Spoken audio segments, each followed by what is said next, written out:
he said ordinary Russian people must now meet ordinary Ukrainian people, i.e., they get a taste of their own medicine. He's losing in the region of 35,000 per month. Crimea is going to be made a living hell. And we're already hearing tens of thousands of Russians who came in are fleeing the peninsula. Thank you for joining me today, Cormac. Would you mind introducing yourself to our viewers, please? Dominic, thanks very much for having me on. Yes, I'm Cormac Smith. I'm a former British diplomat. I served for 2 years in Kyiv. I was embedded in Ukraine's Ministry of Foreign Affairs as a special communication advisor to the foreign minister, who was Pavlo Klimkin at the time. And quite simply, that was a life-changing experience where I made some fantastic friends for life and fell in love with the country. So since this further invasion, at the request of my friends, actually, I've probably done somewhere in the region of 400 interviews across 10 countries. Ukraine's Minister of Defense, Mikhailo Fedorov, has recently warned that he wants to turn Crimea into a living hell, and he wants to turn it into an island.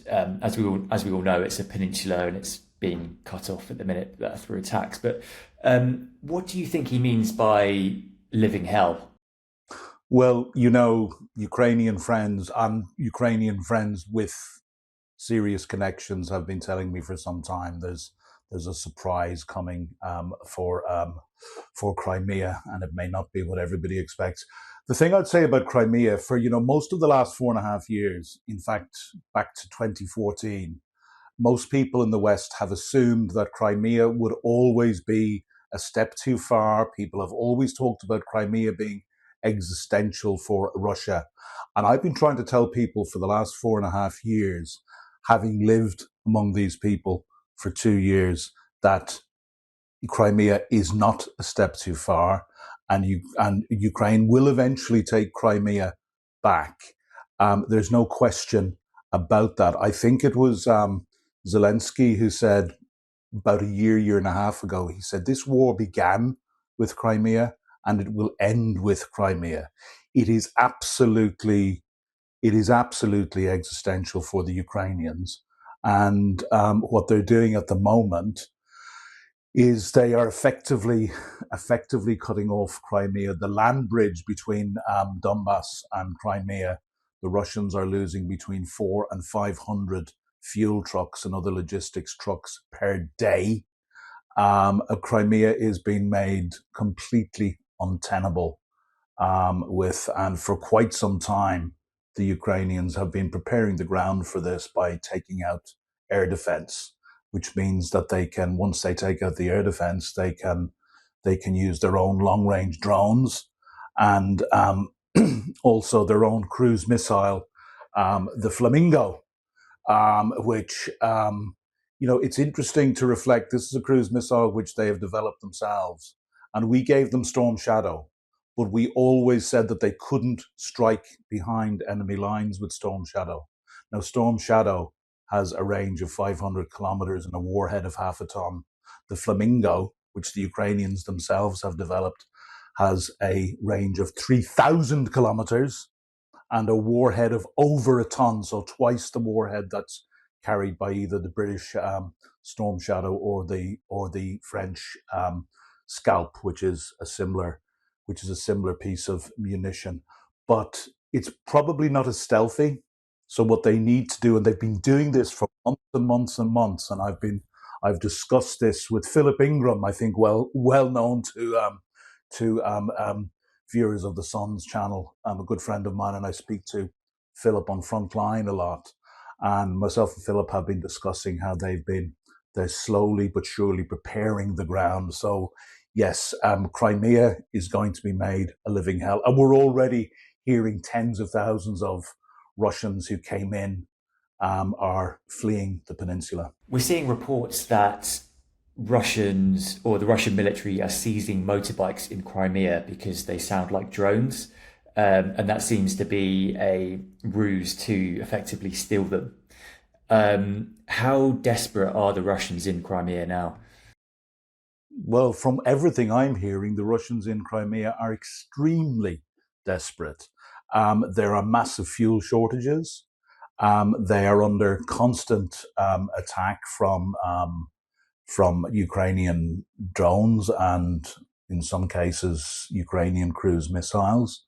What the Ukrainians are doing, everybody keeps asking, when is the Kerch Bridge going to come down? Well, the Kerch Bridge has already been significantly weakened to a point where I believe it cannot anymore take heavy traffic. So the Ukrainians probably don't need to take the Kerch Bridge out yet. They will take it out at a time when they deem it's fit to take it out. I've no doubt about that. But at the moment, everything is about, as the defense minister has said, making Crimea a living hell. Because, of course, what the Russians have done since 2014, they have put a lot of Russian people into to bring the Russian majority on the peninsula up. But what we're hearing now is these people are packing up and fleeing back to Russia. This is an all-out war. It might seem to some Western ears and eyes the fact that Ukraine is making has pledged to make Crimea a living hell might seem pretty harsh, but Russia has made Crimea a living hell for over 12 years for the Ukrainians and the Tatar people in particular, who are a minority who have been oppressed and persecuted right back to Stalin's time, and they continue to be persecuted. When I was in Kyiv, I had the great privilege of meeting the leader of the Crimean Tatars the day after he was let out of prison. I met him with his wife and his lawyer. His lawyer, by the way, was a Russian, but incredible people. So yes, I think what a Ukrainian friend of mine said yesterday, and this was in relation to the attacks on Moscow, which we'll talk about in a bit, but it applies equally to Crimea. He said, in typical Ukrainian syntax, he said, ordinary Russian people must now meet ordinary Ukrainian people, i.e. they get a taste of their own medicine. What Ukraine has done, they've opened up two more fronts. In my civilian way, I describe it as the 3 points of the Trident. The Trident is the national symbol of Ukraine, and the Trident has 3 points to it. And the first point of the Trident is the front line, where, and listen to this figure, Ukrainians are currently killing between 6-1 and 8-1. Zelensky has said 5 or 6-1, no less than Alexander Stubb, the president of Finland, came out a few weeks ago and estimated that it was 8-1. May was the first month since, I think, 2023, when Ukraine actually took back more land than it lost. We know that since December, Putin has been unable to recruit sufficient new recruits to replace the number of men he is losing. He's losing in the region of 35,000 per month. Now, to put that into perspective, that is twice as many casualties in 1 month as the USSR lost in Afghanistan in 10 years. Let that sink in. And this has been sustained. That's the first point of the Trident. It's going very, very bad for Russia, and we hear reports of just horrendous morale and very poorly trained soldiers being fed into a meat grinder and being very badly treated by their NCOs and their officers. The second point of the Trident is the logistics chain, which I've already alluded to, and the figure for that is, and I've been watching it every day, as I say, I'm sorry I didn't check it before I came onto it, but it's running between 400 and 500 logistics trucks, mainly along that land bridge between Donbass and Crimea. So this ties into the conversation we were having about Crimea, but also what they're doing is they're hitting safe, what previously safe places where, when they rotate their troops, where their troops can go to get a little bit of rest and recovery and so forth. They're not safe anymore. The soldiers don't have enough food. because they're hitting the logistics trucks. They don't have the ammunition. They're absolutely decimating the morale of the troops with what they're doing at the logistics chain. That's the second point of the Trident. The third point of the Trident, we're probably going to come on and talk more about, is the long-range strikes. We've seen Moscow hit twice, but we saw the absolute devastating attack on Moscow yesterday, and as I've already quoted a good friend of mine with that wonderful Ukrainian syntax, it is time that ordinary Russians meet ordinary Ukrainians, i.e., they get a taste of the medicine that they've been dishing out. But still, remember, the attacks on Moscow have been. There was one iconic picture, you may have seen it, where the lid of one of these massive storage tankers was blown literally hundreds of meters into the air. And of course, the Ukrainians, who have a wonderful, wonderful sense of humor and making memes, have turned it into a UFO. They have turned it into Zelensky's Jewish skull cap. Yes, Kipper. They have turned it into a skateboard with all sorts of things. But yeah, I mean, I can only describe the mood among all of my friends as absolutely celebratory. Yeah, on that Moscow attack, the biggest one in the war so far from Ukraine, um, just what do you make of the air defences? We saw Russian military personnel firing manpads on a highway.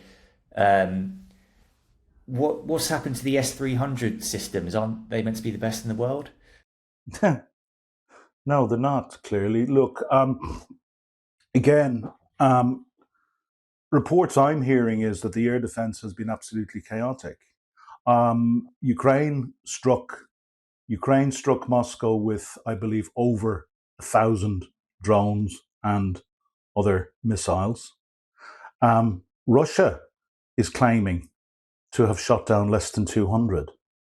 Now, if I think when there's a massive attack on Kyiv, there will be maybe 6, 7, 800 drones and other missiles fired at Kyiv or other cities, and the Ukrainians are claiming to have shot down 90% of them. So it would seem, and I've also heard reports, about Russian aircraft chasing drones in vain and failing to shoot them down. There have been reports about Russian anti-aircraft missiles crashing into their own apartment blocks. It would seem that their air defense has been overwhelmed, and it would seem that the coordination has not been very good. That's my impression. There will be people out there who will be far better qualified to comment on that from a technical and from a military point of view. But certainly, if you look at the figures, over 1,000 drones, and the Russians are claiming to have shot down less than 200. That's 80% getting through. You compare that to what happens when Ukrainian cities, I've heard reports of 600, 700 drones being fired on Kyiv, and most of them being shot down, but the ones that did get through still cause great carnage and devastation. Russians not doing very well at the moment. What was also striking about the attack was it was near urban areas, so lots of civilians, lots of Muscovites witnessed it, filming it. Is the war coming home to the Russians? Yeah. Sorry, and just what was Putin's compact with the Russian society, and how is that being absolutely ripped up in front of his eyes? Right, Dominic. I think, look, two main points on that. Firstly, yes, this war is being brought home to the Russian people. And, the thing that I learned when I was out in Ukraine is the absolute iron grip that Putin has over communications. And we know recently one of his actions has been to shut down the internet, or to shut down Wi-Fi signals and different platforms. And this has caused a huge amount of disquiet and unhappiness among the population. So yes, very importantly, that this is now bringing the war home to ordinary Russians who, for most of the last 4.5 years, any polling, any polling that has been done has seemed to indicate very, very high support for the war and for Putin. The most recent, the most recent polling that I saw indicated that 60%, I think it was, of the Russian people were now in favor of ending the war. So it is clear as, and I'll say something I'll be very, very blunt here. It's been very, very clear from the start that if there was any disquiet among Russians, it wasn't because they were opposed to what Russia was doing in Ukraine to ordinary Ukrainians. Remember, we're talking about, just to mention something else, we're talking about well north of 200,000 war crimes being investigated currently, and that rises every day.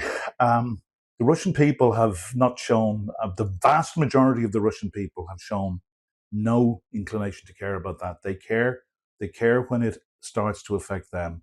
What you're having at the moment, very, very visibly, this will be known all across the Russian Federation now, because as you say, ordinary people are out filming it on their phones and they can see it. But there's something else that's important. And you said, the compact between Putin and his people. Well, I believe that one of the most important compacts between Putin and his people is, in particular, with the people of Moscow and St. Petersburg, right? And to date, the Russian people that have suffered the most have been from the regions. And there is almost an unwritten, so Moscow and St. Petersburg are where the middle classes live, where the wealthy Russians live, where ultimately the class that Putin depends upon for his support. So he has never drafted from Moscow and St. Petersburg. We saw, was it 2 weeks ago, the Petersburg International Economic Forum, where where Russia is putting itself on display as a great world power and a great investment opportunity, where the Ukrainians struck right in the middle of the forum when the world was watching. And that was important because it was bringing it home to the people of St. Petersburg. And what's happened this week, of course, is bringing it home to the people of Moscow. So I think it's important for two reasons. It's important because it's bringing home to the Russian people in general, but specifically, it's bringing it home to that critical class of the Russian people who live mainly in Moscow and St. Petersburg, the middle classes. And that is what is. I spoke to a Ukrainian friend recently, and I said, "Look, will the Russian people rise up?" And he said, "No, man." He said that they're serfs; they'll never do that. Very senior diplomat, by the way. And he said, no. He said, but it's his inner circle that will rise up against him, because his inner circle they're the ones that are in direct contact with the wider middle classes, and in particular, as I say, around those population areas of Moscow and St. Petersburg. So I think it's getting very dangerous for Putin. And of course, what we're hearing now is he very, very rarely appears in public in recent months, and when he does, it is with a massive security detail and bodyguards surrounding him. So the general reports that we're getting is that he is becoming increasingly paranoid and increasingly fearful for his own safety. So, watch this space. What exactly is the compact? It seems quite alien to where I'm sitting. We've got the by-election results today, and we have a democratic society. What's this deal? What is it? As it's been explained to me, it's an unspoken or an unwritten deal between Putin and the middle and the upper middle classes, and those people that, as I say, populate St. Petersburg and Moscow in particular, that their commodious life, that will be protected, and their sons and daughters won't be sent to the meat grinder, They will send the sons and daughters, and the sons mainly of people from the far-flung quarters of the Federation. Remember, there's a Moscow and St. Petersburg, these incredibly wealthy cities where you have a lot of very, very wealthy people. Russia is a country where 50% of homes do not have an inside flush toilet. It was, there were jokes, but it was true in the early days, and when we had all those horrible atrocities in Bucha and Irpin and Mariupol, of course, and the Russians were looting. The Russians were looting and stealing anything they could find. They were actually stealing toilet bowls. But I mean, that is true. 50% of, a huge proportion of Russians are extremely poor. It is a country that has, I would go as far as to say, has never had a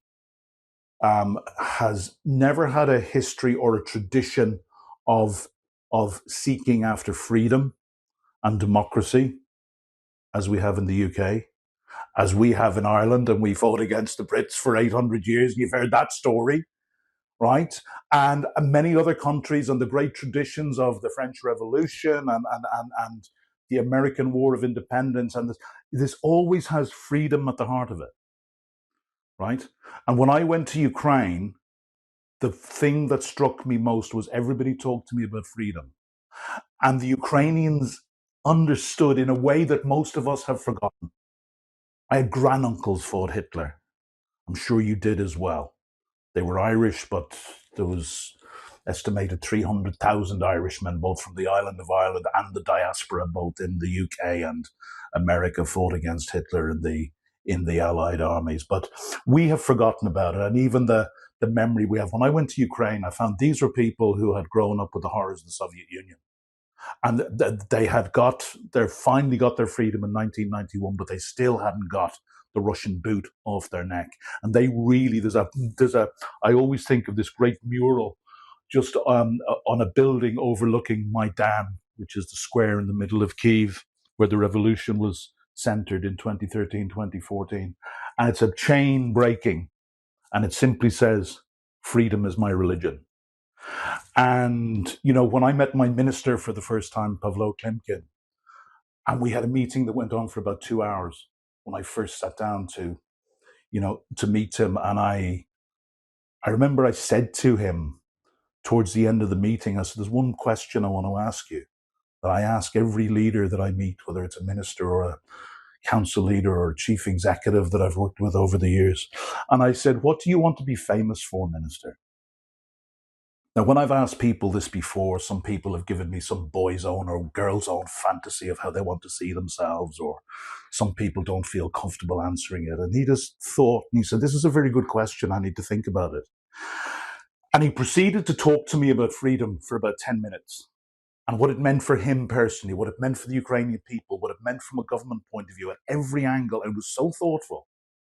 And then he proceeded to say, "That's probably not a very good answer, but I said, "No, it was a great answer." So I've gone off on a bit of a tangent, but I'm going to come back to where Ukraine. This is where Ukrainians are so different to Russians. They have this thirst, hunger for freedom. Russians don't.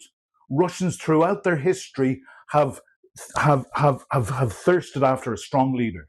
They have always looked for a strong leader.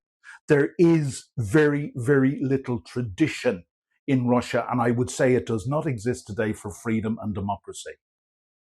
I can well remember long before I really started to understand this part of the world, after the fall in the 90s, listening to diplomats and other people being interviewed on the radio and television when we thought that Russia was going to embrace Western democracy and capitalism.